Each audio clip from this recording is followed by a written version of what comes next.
अब हमारे पास next topic है हमारा, यहाँ नॉट गिवन है firstly the unit tangent vector at any point t on the curve r is given by. अगर आपको कोई भी वेक्टर दे दिया जाता है, मान लो हमें आर वेक्टर गिवन है like t square i cap 2t j cap and then t cube k cap, ये आपको आर वेक्टर कोई भी गिवन था, ठीक है। तो इसके लिए अगर हमें unit tangent vector find out करना है तो वो हम किस तरह से करेंगे। फर्स्टली तो हमें इसका क्या करना पड़ेगा, डेरिवेटिव फाइंड आउट करना पड़ेगा।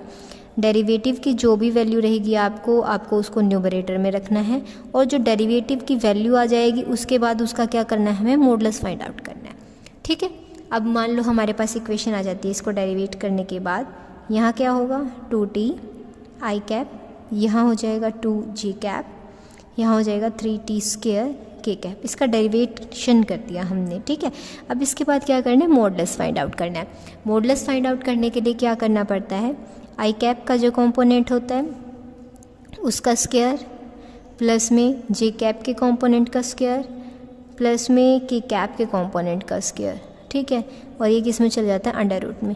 इसको सॉल्व करके जो वैल्यू आती है वो आपकी कहाँ जाती है, डिनोमिनेटर में, ठीक है। सो न्यूमरेटर में तो आपका वेक्टर टाइप आएगा और डिनोमिनेटर में आपके पास कोई वैल्यू टाइप आ जाती है। तो जो आपके पास इन दोनों की वैल्यू सब्स्टिट्यूट करने के बाद फॉर्म होता है, वेक्टर होता है, उसको हम क्या बोलते हैं यहाँ से, यूनिट टेंजेंट वेक्टर। क्लियर है।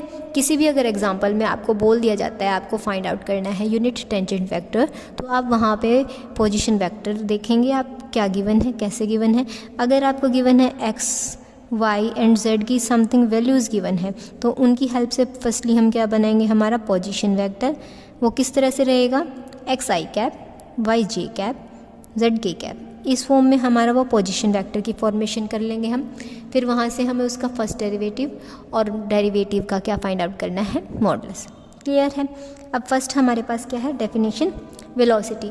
ये सब हम पहले कर चुके हैं, आपने आपके +1 +2 में भी ये सब पढ़ा होगा, ठीक है। वेलोसिटी हमारी क्या होती है, the rate of change of displacement at any time t is called velocity. Velocity मतलब क्या होगा कि किसी भी ऑब्जेक्ट में टाइम के साथ साथ उसकी पोजीशन के अंदर क्या आ रहा है, चेंज आ रहा है। मान लो एक टाइम पे t1 टाइम पे कोई भी ऑब्जेक्ट यहाँ थी और t2 टाइम पे वो यहाँ पे पहुँच गई है, ठीक है। तो ये जो डिस्प्लेसमेंट है ना, x डिस्प्लेसमेंट हुई, बाय में अगर मैं कर दूँ टाइम में चेंज, डिस्प्लेसमेंट कितनी हुई है x, और नीचे क्या आ जाएगा आपका जितना टाइम में चेंज आया है, ठीक है। तो ये आपकी क्या कहलाएगी, वेलोसिटी। क्लियर है। वेलोसिटी आपकी क्या होती है, पोजीशन में कितना चेंज आया है, बाय में कितना टाइम में चेंज आया है, ये आपका क्या होता है, वेलोसिटी। वेलोसिटी फाइंड आउट करने के लिए हमारे पास फॉर्मूला होता है, जो भी पोजीशन वेक्टर होगा उसका फर्स्ट डेरिवेटिव अगर हम निकालते हैं तो वो हमारा किस चीज़ को रिप्रेजेंट करेगा, वेलोसिटी को। क्लियर है। नेक्स्ट डेफिनेशन आती है हमारी, the rate of change of velocity at any time t is called acceleration. उसको हम एक्सेलरेशन बोलेंगे, यानी dv/dt से रिप्रेजेंट किया जाएगा। अब v हमारी क्या थी, dr/dt, यानी हमारा सेकंड डेरिवेटिव हो जाएगा किसका, पोजीशन वेक्टर का, ठीक है। अगर आपको वेलोसिटी फाइंड आउट करनी है तो पोजीशन वेक्टर का फर्स्ट डेरिवेटिव फाइंड आउट करेंगे। अगर आपको क्वेश्चन में एक्सेलरेशन फाइंड आउट करना है तो वहाँ पे पोजीशन वेक्टर का क्या फाइंड आउट करेंगे, सेकंड डेरिवेटिव। क्लियर है। यहाँ इन पॉइंट्स पे रिप्रेजेंट भी कर रखा है आपका, वेलोसिटी dr/dt, एक्सेलरेशन f से रिप्रेजेंट कर सकते हैं आप, a से रिप्रेजेंट कर सकते हैं, जिससे भी करना चाहें, क्योंकि हम जो फिजिक्स में हमने पढ़ा है वहाँ पे एक्सेलरेशन को a से रिप्रेजेंट किया जाता है, ठीक है। तो आप a से भी रिप्रेजेंट कर सकते हैं, कोई और वेरिएबल भी आप लेट करके चल सकते हैं, जो आपका क्या रहेगा, dv/dt, वेलोसिटी में चेंज। अब वेलोसिटी में चेंज हमारा क्या था, dr/dt, तो क्या हो गया यहाँ पे d²r/dt²। ये हमारा किस चीज़ को रिप्रेजेंट कर रहा है, हमारे एक्सेलरेशन को, ठीक है। आपको क्वेश्चन में दे दिए जाएंगे, ये फाइंड आउट करना, ये फाइंड आउट करना, या फिर यूनिट टेंजेंट वेक्टर। या एक और टाइप आ सकती है आपकी, उसमें क्या हो सकता है आपके पास कि जो भी वेलोसिटी है वो किसी गिवन वेक्टर की डायरेक्शन में आपको फाइंड आउट करनी हो, ठीक है। या फिर एक्सेलरेशन है, किसी भी गिवन पॉइंट की आपको डायरेक्शन में फाइंड आउट करना हो, उस टाइम पे आपको क्या करना है, पहले हम फाइंड आउट करेंगे वेलोसिटी यानी हमारा dr/dt। फिर क्या करेंगे, जो भी वेक्टर गिवन होगा वो वेक्टर डिवाइडेड बाय में उस वेक्टर का क्या रहेगा, मैग्नीट्यूड। ठीक है, वेलोसिटी है तो वेलोसिटी के लिए और एक्सेलरेशन है तो एक्सेलरेशन के लिए क्या एक्सेलरेशन फाइंड आउट करेंगे।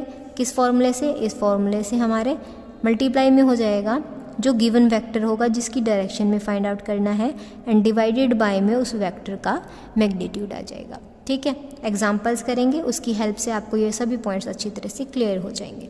ठीक है, सो हमारा फर्स्ट एग्जांपल है, find a unit tangent vector to any point on the curve x is equals to a cos t, y is equals to a sin t and z is equals to bt। ठीक है, अब यहाँ पे x की value है, y की value है, z की, तो हम पोजीशन वेक्टर किस तरह से बनाएंगे, x i cap, y j cap, z k cap. ठीक है, x y z की वैल्यूज़ को यहाँ पे क्या कर देंगे, सब्स्टिट्यूट कर देंगे, तो हमारे पास हमारा क्या आ जाएगा, पोजीशन वेक्टर। पोजीशन वेक्टर हो गया, यहाँ पे पोजीशन वेक्टर में वैल्यू सब्स्टिट्यूट की है, हमारे पास क्या आ गया, a cos t i cap plus a sin t j cap plus b t k cap. अब फर्स्टली हमें क्या करना है, वेलोसिटी फाइंड आउट करनी है। वेलोसिटी हमारी किसके इक्वल होती है, dr/dt यानी पोजीशन वेक्टर का फर्स्ट डेरिवेटिव। अब हमें पता है cos t का जो डेरिवेटिव होता है d/dt अगर मैं करूँ किसके इक्वल होता है, माइनस साइन t। ठीक है, और साइन t का जो डेरिवेटिव होता है वो किसके इक्वल होता है, cos t के। ठीक है, तो यहाँ से क्या हो जाएगा, minus a sine t i cap plus a cos t j cap plus b, और t था तो t का डेरिवेटिव हो गया 1 और साथ में क्या था, b k कैप। अब हमें क्या फाइंड आउट करना है, यहाँ पे यूनिट टेंजेंट वेक्टर वो किसके इक्वल होता था, dr/dt एंड बाय में dr/dt का मैग्नीट्यूड। तो अब हमने ये तो फाइंड आउट कर लिया है, अब हमें क्या फाइंड आउट करना है, यहाँ पे इसका मैग्नीट्यूड। ठीक है, तो मैग्नीट्यूड के लिए फर्स्ट कंपोनेंट का square plus sign, second component का square plus third component square. यहाँ से क्या हो गया, a square sine square t plus a square cos square t plus b square. ठीक है, अब यहाँ से मैं अगर a स्क्वायर कॉमन ले लूँ तो यहाँ पे हमारा क्या बच जाएगा, साइन स्क्वायर t प्लस में क्या हो जाएगा, कॉस स्क्वायर t। ठीक है, अब हमें आइडेंटिटी पता है कि जो साइन स्क्वायर प्लस कोई भी थीटा रहेगा और कॉस स्क्वायर प्लस थीटा और इक्वल्स टू किसके होता है, 1 के। तो यहाँ से हमारे पास क्या आ जाएगा, a स्क्वायर, यहाँ से b स्क्वायर, तो मॉडुलस तो हमारा आ गया है √a square plus b square. तो यूनिट टेंजेंट वेक्टर का हमारे पास फॉर्मूला क्या होता है, dr/dt डिवाइडेड बाय में dr/dt का मैग्नीट्यूड। ठीक है, तो यहाँ से dr/dt के क्या था हमारा वेक्टर, ये था, वेक्टर को हमने लिख दिया यहाँ पे minus a sine t i cap plus a cos t j cap plus b k cap divided by में क्या आ गया है, उसका मैग्नीट्यूड। मैग्नीट्यूड किसके इक्वल था, √a square plus b square. यही हमें यहाँ पे क्या करना था, सॉल्व करना था। ठीक है, नेक्स्ट एग्जाम्पल है हमारा, a particle moves along the curve x is equals to e raise to power minus t, y is equals to 2 cos 3t, z is equals to 2 sin 3t। Determine the velocity and acceleration at any time t and their magnitude at t is equals to 0। यानी जब हम velocity और acceleration find out कर लेंगे तो उसके बाद हमें क्या करना है, t is equals to 0 substitute करेंगे और वहाँ से उसका क्या फाइंड आउट कर देंगे, मैग्नीट्यूड यानी मॉडुलस अप्लाई कर देंगे।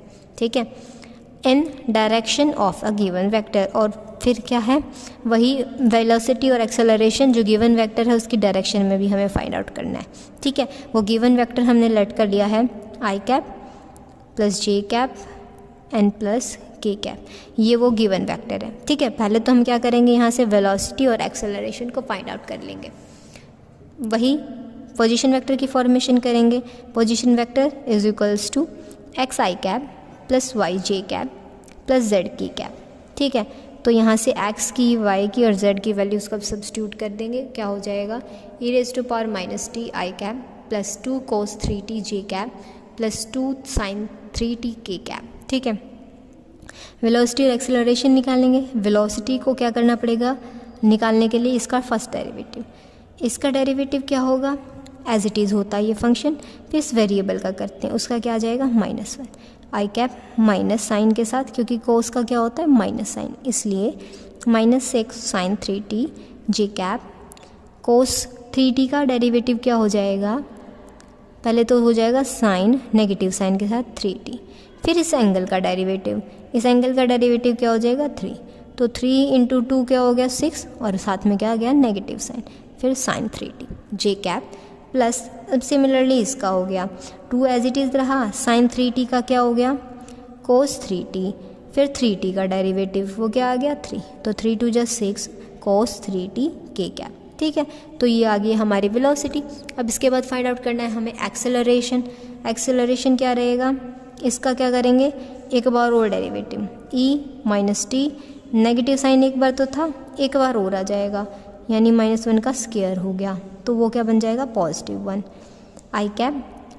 अब यहाँ क्या हुआ है साइन 3t का डेरिवेटिव, साइन 3t का डेरिवेटिव क्या होता है कोस 3t, और फिर इस 3t का डेरिवेटिव वो क्या आ गया 3, तो 3 6 18 कोस 3t जे कैप। यहाँ क्या हुआ 6 था एज इट इज़, कोस का क्या डेरिवेटिव होता है साइन 3t, फिर एंगल का डेरिवेटिव वो क्या होता है 3, 3 6 18 sign 3t with negative sign, तो और यहाँ पे क्या था के कैप। ये आपका एक्सेलरेशन और वेलोसिटी आ गई है।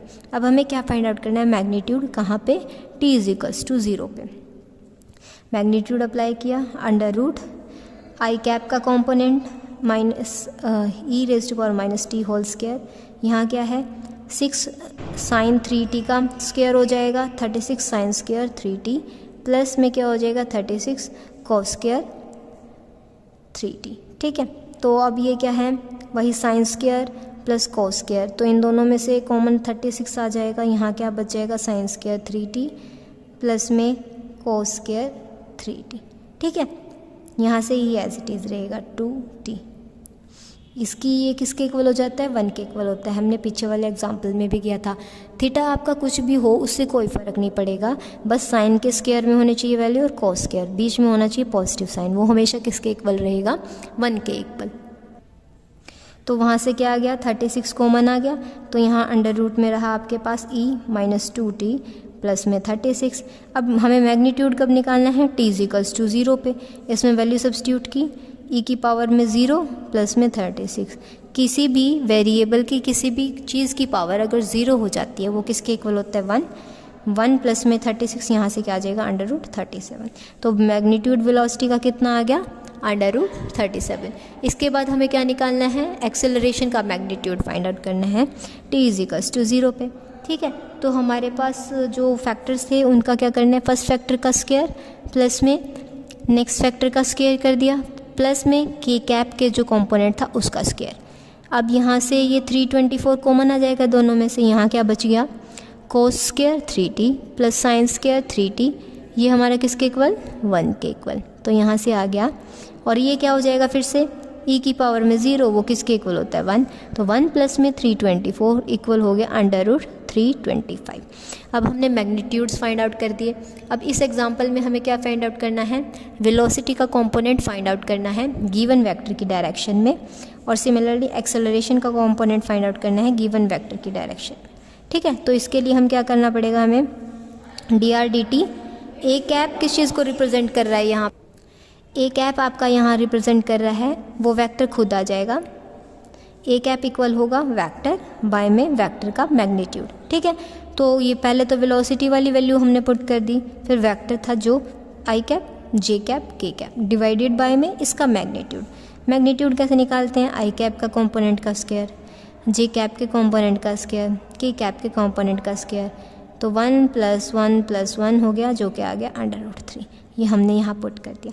बीच में इन दोनों के बीच में क्या है डॉट प्रोडक्ट। अब डॉट प्रोडक्ट में पता है हमें आई की आई के साथ 1, जे की जे के साथ 1, के की के साथ 1, तो इसके कंपोनेंट्स क्या क्या थे 1, तो इनके वैल्यूज़ में कोई चेंज नहीं आएगा। यहाँ होगा -e⁻⁻t -6 sin 3t plus 6 cos 3t, साथ में आ जाएगा 1 अंडर रूट 3। ये हमारा आ गया कंपोनेंट वेलोसिटी का गिवन वेक्टर की डायरेक्शन में।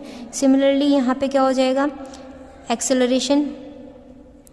एक्सेलरेशन हमारा इक्वल था e t - t आई कैप, माइनस में क्या था 18 cos 3t j cap, minus में था आपका 18 sin 3t k कैप। साथ में क्या है, गिवन वेक्टर ये है, डॉट प्रोडक्ट हो जाएगी फिर से आई कैप की आई कैप के साथ e माइनस टी हो गया, जे कैप की जे कैप के साथ माइनस 18 cos 3t हो गया, के कैप की के कैप के साथ माइनस 18 sin 3t हो गया। ठीक है, डिवाइडेड बाय में क्या था, मैग्नीट्यूड, ये कॉम्पोनेंट आ गया किसका, एक्सेलरेशन का, किसकी डायरेक्शन में, गिवन वेक्टर की डायरेक्शन में। वो गिवन वेक्टर हमारा क्या था, a is equals to i cap plus j cap and k cap. ठीक है, क्लियर है। ये सब एग्जांपल्स आपके इस टाइप से सॉल्व होंगे। मेनली क्या है, वेलोसिटी फाइंड आउट करनी आनी चाहिए, एक्सेलरेशन, और फिर वेलोसिटी की हेल्प से हम unit tangent vector find out करते हैं, और वेलोसिटी और एक्सेलरेशन की हेल्प से गिवन वेक्टर की डायरेक्शन में हम उनका कंपोनेंट फाइंड आउट करते हैं। क्लियर है, ये थी आपकी एक्सरसाइज के सभी क्वेश्चंस। अगर फिर भी किसी को किसी क्वेश्चन में डाउट हो तो आप कमेंट बॉक्स में कमेंट कर सकते हैं।